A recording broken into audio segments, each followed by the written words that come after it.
When I was little, I wanted it to be Christmas all year. In my world, we would have nothing but the glitter and the sparkle, the tangible gifts and the feasting, the tiny, adorable baby and angels singing over it. Who could blame me? Christmas is a breathtakingly beautiful season, a blinding light in the early darkness of the year. It is also the place where a sacramental worldview is triumphantly, gloriously driven home. God did not create the universe, then shrug and walk away. He entered it, not with ear-splitting trumpets and a terrifying vision of the supreme being filling the sky from horizon to horizon, but as a tiny human baby, whose first breath was shared with livestock, whose first nursery was a dark cave, whose first crib was a food trough for animals.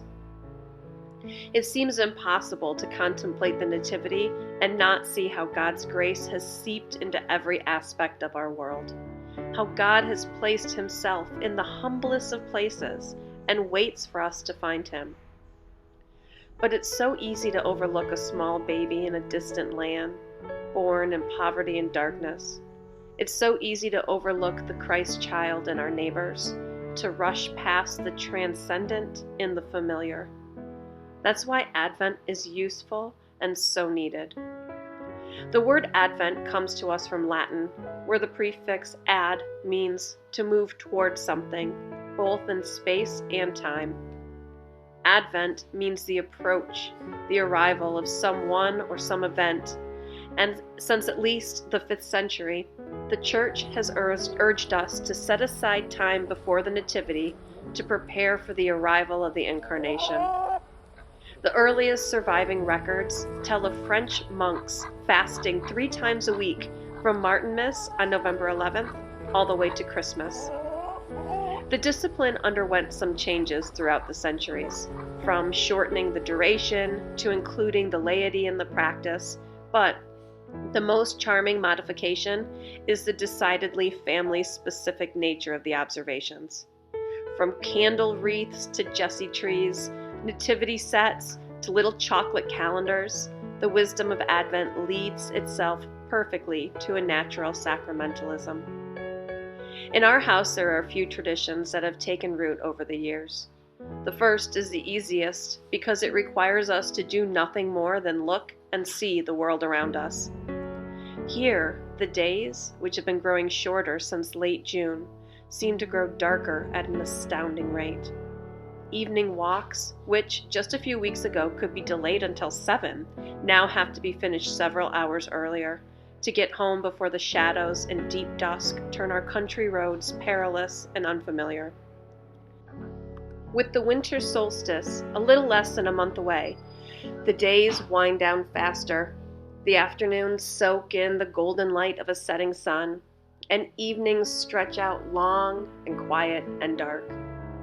This is the time of year that our thoughts turn to all those generations who waited in darkness, longing for the light of the promised Messiah.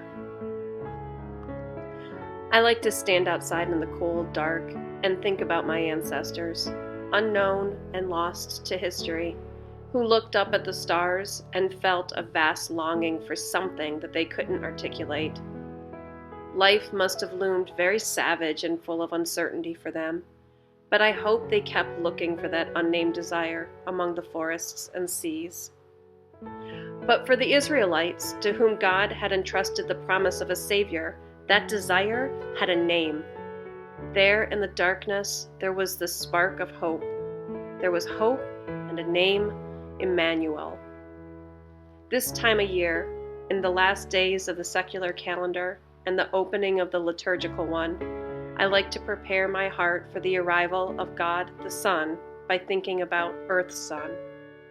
Maybe my ancestors didn't have the hope of Emmanuel to cling to in the darkness, but they still knew to look toward the light. They marked the passing of seasons with stones and stories, and they looked toward the return of the sun with a kind of hope and trust that is admirable. But before we turn our ears to our ancestors' stories of the rebirth of the sun, before we greet God the Son in his mother's arms, we have some journeying in darkness to do. We are asked to spend some time in extended night, acknowledging the darkness in our hearts. We're offered a time to realize how lost and blind we are, how little and broken.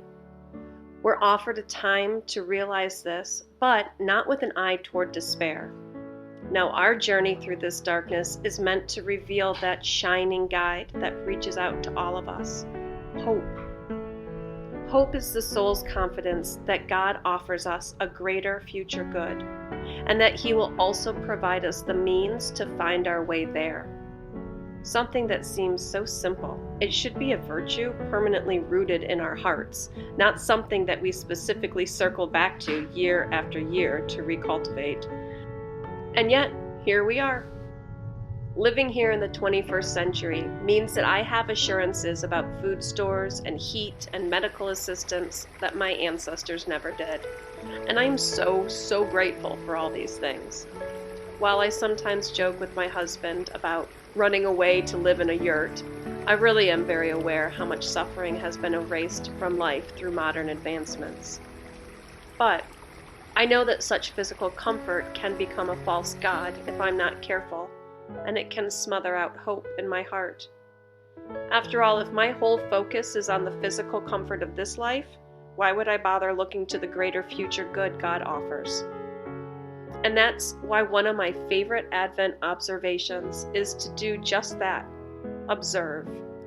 Observe the way the light dances through the bare trees. Observe the way the chickens return to their coop earlier and earlier every evening.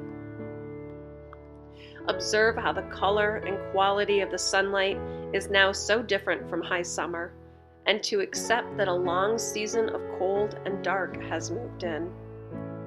Sometimes I feel like there's so much darkness in me, so much that is broken and sad and cruel. That's when hope is most needed. Hope that my brokenness will be healed, my weeping turned to laughter, my cruelty melted away by God Himself, come to ransom me as a tiny baby, born in the darkness of a cave, born during the longest nights of the year, born human so that we could hold fast to hope that the light of the whole world cannot ever be dimmed. The light of the world is a searchlight, scouring in the darkness, looking for you, coming to your rescue. Hold tight to hope.